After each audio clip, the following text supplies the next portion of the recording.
Na nag-ingon na mo mga ka-heart, nag-vlog daw mi, kanang vlogging ko no para na sa mga tapulan, kay gusto og walay amo. Sus Ginoo ko mali jud ka nga mindset. Kay ba mo ang kanang pag-vlog pero tiga jong lisura. Trabahoon sa nimo usa ka makakwarta.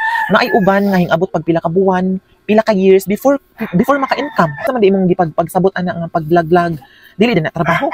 Kanang pag-video, kanang pag-edit, kanang pagkunahon og content, dili din na trabaho. Unsa din na naglingkod-lingkod ra gisulduan ka sa Facebook.